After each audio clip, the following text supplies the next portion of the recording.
Hi, welcome to all.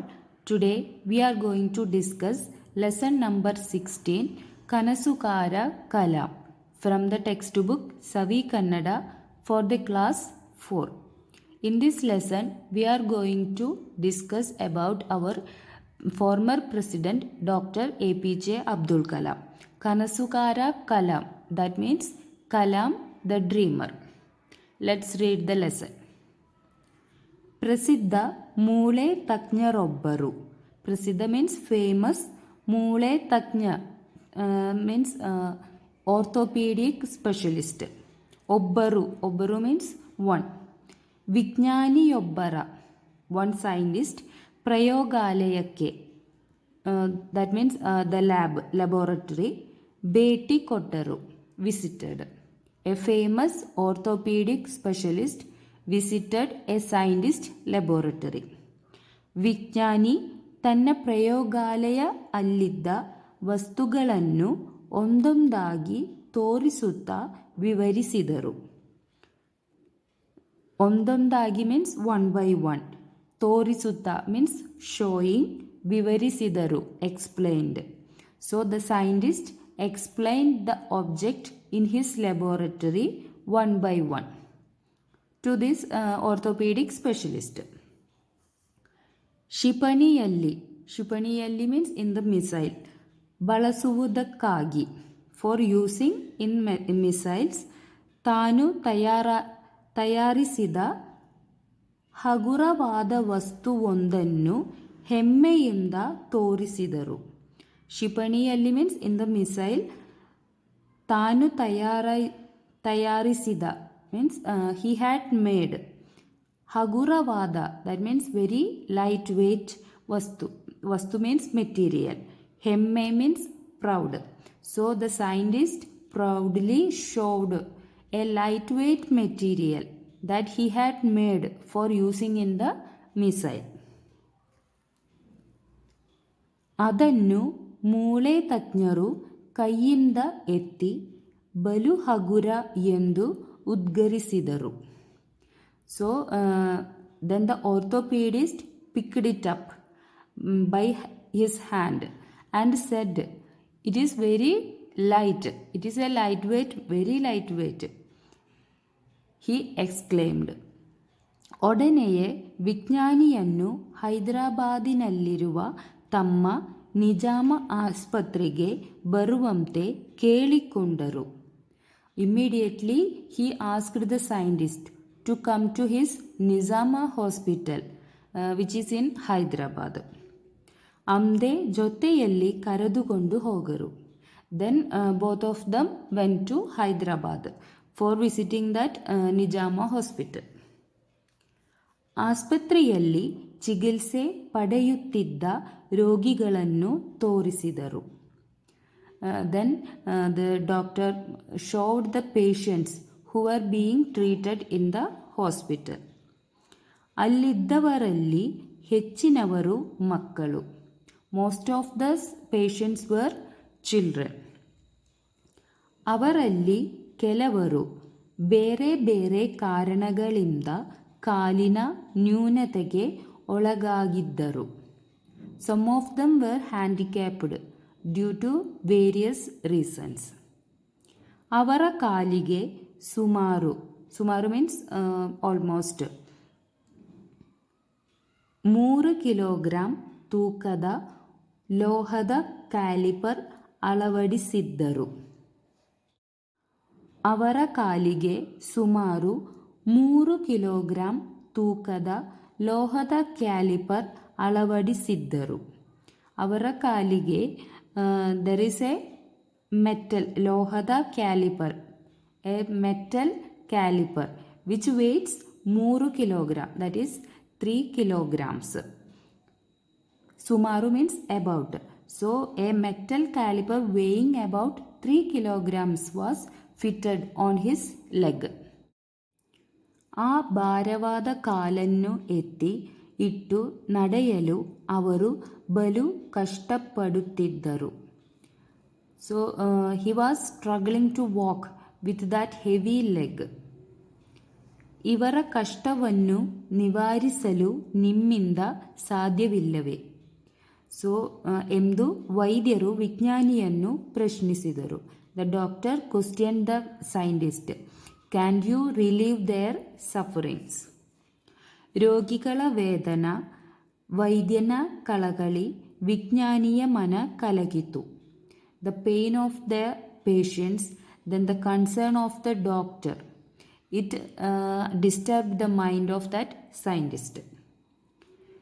ಜನರ ನೆರವರಿಗೆ ಬಾರದ ವಿಜ್ಞಾನ, ತಂತ್ರಜ್ಞಾನಕ್ಕೆ ಏನು ಅರ್ಥವಿದೆ ಎನ್ನಿಸಿತು. So the scientist think that what is the meaning of science and technology that does not help this people. ಆ ಕ್ಷಣದಿಂದಲೇ ಅವರ ಬಗ್ಗೆ ಚಿಂತಿಸುತ್ತಾ ಹಿಂದಿರುಗಿದರು. From that moment onwards he was thinking about it. ಸತತ 3 ವಾರಗಳ ಕಾಲ ಇದಕ್ಕಾಗಿ ಶ್ರಮಿಸಿದರು. ಸತತ 3 ವಾರಗಳು, that means consecutive 3 works. He worked hard for this 3 consecutive weeks. ಹೊಸ ಕ್ಯಾಲಿಪರ್ ತಯಾರಿಸಿದರು. Then after working 3 consecutive weeks he made a new calliper. ಇದು ಕೇವಲ 300 ಗ್ರಾಮ್ ತೂಕವಿತ್ತು. The new calliper has only 300 grams. ತಯಾರಾದ ತಕ್ಷಣ ಲಘುಬಗೆಯಿಂದ ನಿಜಾಮ್ ಆಸ್ಪತ್ರೆಗೆ ಒಯ್ದರು. As soon as he got ready that calliper, he took that to Nizam hospital. ವೈದ್ಯರು ಅದನ್ನು ಪರೀಕ್ಷಿಸಿ ಒಬ್ಬ ಹುಡುಗನಿಗೆ ಅಳವಡಿಸಿದರು. Doctor tested it and implanted it in a boy. ಅವನು ಹೆಜ್ಜೆಯಿಟ್ಟು ನಡೆದನು. He stepped and walked. ಅವನ ಕಣ್ಣಲ್ಲಿನ ಆನಂದ ಕಂಡು ವೈದ್ಯರ ಹೃದಯ ತುಂಬಿ ಬಂದಿತ್ತು. By seeing the joy in his eyes, the doctor's heart filled with joy. ವಿಜ್ಞಾನಿಯ ಆನಂದಕ್ಕೆ ಪಾರವೇ ಇರಲಿಲ್ಲ. By seeing this, the scientists become also very happy. ಎಂತಹ ಮಾನವೀಯತೆ ಮೆರೆದ ವಿಜ್ಞಾನಿ ಯಾರು ಗೊತ್ತೇ? Do you know who is such a humanitarian scientist? ಅವರೇ ನಮ್ಮ ಹೆಮ್ಮೆಯ ರಾಷ್ಟ್ರಪತಿಯಾಗಿದ್ದ APJ Abdul Kalam. He was our proud president APJ Abdul Kalam. Abdul Kalam ತಮಿಳುನಾಡಿನ ರಾಮೇಶ್ವರಂ ಎಂಬ ಹಳ್ಳಿಯಲ್ಲಿ ಜನಿಸಿದ ಕನಸುಗಾರ. Abdul Kalam was a dreamer born in a village called Rameswaram in Tamil Nadu. ಬಾಲಕರಿದ್ದಾಗ ಕಡಲ ತೀರದಲ್ಲಿ ಕುಳಿತು ಪರಿಸರವನ್ನು ವೀಕ್ಷಿಸುತ್ತಿದ್ದರು. As a boy, he used to sit on the beach and watch the environment. ದಡದಲ್ಲಿದ್ದ ಹಕ್ಕಿಗಳು ನೆಲದಿಂದ ಮೇಲಕ್ಕೆ ಹಾರುತ್ತಿದ್ದವು. The birds on the beach were flying up from the ground. ಪಡಪಡನೆ ರೆಕ್ಕೆ ಬಡಿದು ಒಂದು ಕ್ಷಣ ಹಾಗೆಯೇ ತೇಲುತ್ತಿದ್ದವು. The birds flapped their wings and floated for a moment. ಮತ್ತೆ ಹಾರುತ್ತಿದ್ದವು. Then they were flying again. ಇದನ್ನು ಕಂಡ ಮುಂದೊಂದು ದಿನ ನಾನು ಆಕಾಶದಲ್ಲಿ ಇವುಗಳಂತೆ ಹಾರುಡುತ್ತೇನೆ ಎಂದು ಕನಸು ಕಾಣುತ್ತಿದ್ದರು. Seeing this, he used to dream that one day I will fly like this in the sky. ಈ ಕನಸುಗಾರನೇ ಮುಂದೆ ಶ್ರೇಷ್ಠ ವಿಜ್ಞಾನಿಯಾದರು. This dreamer later became a great scientist. Rocket ಹಾಗೂ ಕ್ಷಿಪಣಿ ಉಡಾವಣೆಯಲ್ಲಿ ಮಹತ್ವದ ಸಾಧನೆ ಮಾಡಿದರು. He made significant achievements in rocket and missile launching. ತಂತ್ರಜ್ಞಾನ ಕ್ಷೇತ್ರದಲ್ಲಿ ಭಾರತದ ಸಾಧನೆಯನ್ನು ಗಗನದೆತ್ತರಕ್ಕೆ ಏರಿಸಿದರು. He took India's achievements in the field of technology to sky high. ದೇಶದ ಅತ್ಯುನ್ನತ ಸ್ಥಾನವಾದ ರಾಷ್ಟ್ರಪತಿ ಹುದ್ದೆಯನ್ನು ಅಲಂಕರಿಸಿದರು. He held the post of president, the highest post of our country, India. Kalam ರವರ ತಂದೆ ಜೈನುಲಾಬ್ದೀನ್ ಮರಕರೆಯಾರ್. ದೆನ್ ತಾಯಿ ಆಶಿಯಮ್ಮ. ಕಲಾಂ ರವರು ತಮ್ಮ ಜೀವನದ ಅನುಭವಗಳನ್ನು ಅಗ್ನಿಯ ರೆಕ್ಕೆಗಳು ಎಂಬ ಆತ್ಮಕಥನದಲ್ಲಿ ದಾಖಲಿಸಿದ್ದಾರೆ. Then Kalam recorded his life experiences in his autobiography which is known as Wings of Fire. ಗುರು ಹಿರಿಯರು ಇವರಲ್ಲಿ ಕನಸುಗಳನ್ನು ಹಾಗೂ ಆತ್ಮವಿಶ್ವಾಸವನ್ನು ಬಾಲ್ಯದಲ್ಲಿ ತುಂಬುತ್ತಿದ್ದರು. His teachers instilled dreams and self-confidence in them in their childhood itself. ಆದುದರಿಂದ ಕಲಾಂ ಇಂದಿನ ಮಕ್ಕಳಿಗೆ ಕನಸು ಕಾಣಿರಿ ಎಂದು ಪ್ರೋತ್ಸಾಹಿಸುತ್ತಿದ್ದರು. So, Kalam also encouraged today's children to dream.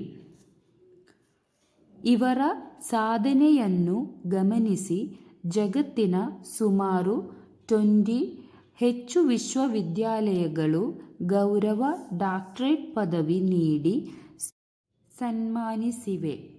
That is, more than 20 universities around the world have honored him with an honorary doctorate degree. Bharat ಸರ್ಕಾರ ಪದ್ಮಭೂಷಣ, ಪದ್ಮವಿಭೂಷಣ ಹಾಗೂ ಭಾರತ ರತ್ನ ಪ್ರಶಸ್ತಿ ನೀಡಿ ಗೌರವಿಸಿದೆ. The government of India has awarded Padma Bhushan, Padma Vibhushan and Bharata Ratna.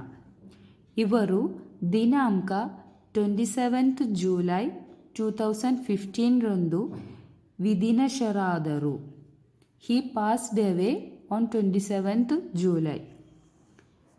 ಕನಸುಗಳೇ ಆಲೋಚನೆಗಳು. Dreams are thoughts. ಕೃತಿ ಆಲೋಚನೆಗಳ ಬಲ. A work is the fruit of these thoughts. So, in today's class, we have discussed the lesson കനസുകാര കലാം.